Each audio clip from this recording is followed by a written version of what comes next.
kata ulama, orang yang meninggal dunia itu Bu, yang ditungguin cuma 3. Pertama yang ditungguin adalah kapan datangnya hari kiamat. Tuh yang ditungguin sama yang udah meninggal dunia. Kalau orang yang meninggal dunia orang soleh, ahli ibadah, sekalipun wafatnya udah puluhan tahun, ratusan tahun, tapi ketika dia di dalam kubur rasanya kayak cepet banget, nggak terasa. Kenapa? Karena Allah berikan hadiah kuburnya menjadi taman-taman surga. Kita berharap kita bisa model kayak begitu. Tapi sebaliknya, kalau orang yang meninggal adalah orang yang suka zalim, sama Allah nggak pernah deket, sama manusia senangnya bikin permusuhan, maka sehari aja dia masuk dalam kubur itu rasanya seperti udah puluhan tahun, udah bisa sampai ribuan tahun rasanya. Maka orang yang ada dalam kubur yang meninggal dunia nungguin kapan sih datangnya hari kiamat. Orang baik pengen buru-buru cepat supaya bisa segera masuk dan menikmati keindahan surganya Allah Subhanahu wa ta'ala. Orang-orang sebaliknya, orang-orang yang jahat, yang zalim pengen buru-buru juga datang hari kiamat. Dia pikir kelar siksaan kubur udah selesai. Padahal masih banyak siksaan yang lebih besar, yaitu ketika datangnya hari kiamat. Maka pertama orang yang meninggal nungguin kapan datangnya hari kiamat.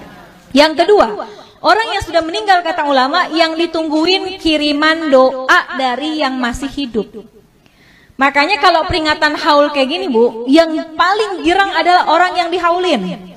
Itu dalam kitab Ruh digambarkan, orang yang dikirimin hadiah, ya, Fatihah aja, bahkan sekedar doa dari orang yang masih hidup kepada orang yang sudah meninggal dunia, di dalam kubur hatinya girang luar biasa, bahagia luar biasa, sampai penghuni kubur samping-sampingnya pada ngeliatin Bu, kayak orang lagi di pesantren, ditengokin sama orang tuanya dibawain makanan, kan teman-temannya pada ngeliatin tuh ya. Itu sama ceritanya seperti apa yang ada dalam kubur. Kalau orang tua kita dikirimin Fatihah, dikirimin doa sama anaknya, maka girang banget hati orang tua kita. Tuh penghuni kubur lainnya pada ngintip. Kalau bahasa kita dikirimin apaan sih gitu ya. Maka mereka sangat menunggu kiriman doa daripada keluarganya yang masih hidup di dunia. Bahkan diceritain Bu, kalau yang ngirimin anaknya, keturunannya itu malaikat akan membawa doanya menggunakan nampan yang terbuat dari emas. Punya nggak nampan dari emas? Nggak ada.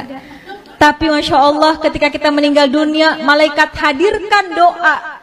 Bisa jadi doa itu berupa ampunan, bisa jadi doa itu adalah rahmat yang dikirimkan oleh anak kita yang masih hidup di dunia. Maka yang ditunggu-tunggu itu doa. Makanya Bu, kenapa kita penting banget punya anak yang ngerti agama, supaya ketika kita meninggal dunia, Fatihah nggak lepas dari lisannya. Yasin yang dibaca dikirimkan pahalanya buat kita. Kalau anak Bu ke orang tua, kalau kata guru saya, anak ke orang tua sekalipun nggak dia niatin khusus buat orang tua saya, sekalipun nggak disebut, pahalanya terus dialirkan oleh Allah kepada orang tua kita yang sudah meninggal dunia. Apalagi kalau diniatkan secara khusus. Besok nih bentar lagi mau kurban ya Bu, kita boleh sedekah pahalanya buat orang tua kita, tapi nama kurbannya adalah kita. Kita kirimin deh, kita berkurban, pahalanya kita niatkan buat orang tua. Itu tuh hadiah yang paling baik, yang paling bagus, yang ditunggu-tunggu sama orang tua kita yang sudah meninggal dunia. Yang ketiga, apa yang ditungguin sama orang yang meninggal dunia? Kiriman laporan dari malaikat.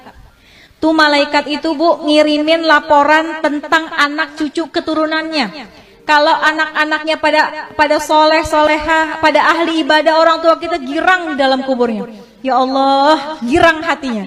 Tapi kalau yang disampaikan oleh malaikat, anak-anaknya pada berantem, anak-anaknya ninggalin sholat, anak-anaknya pada nggak akur satu sama lain, itu juga berita itu akan sampai kepada orang tua kita.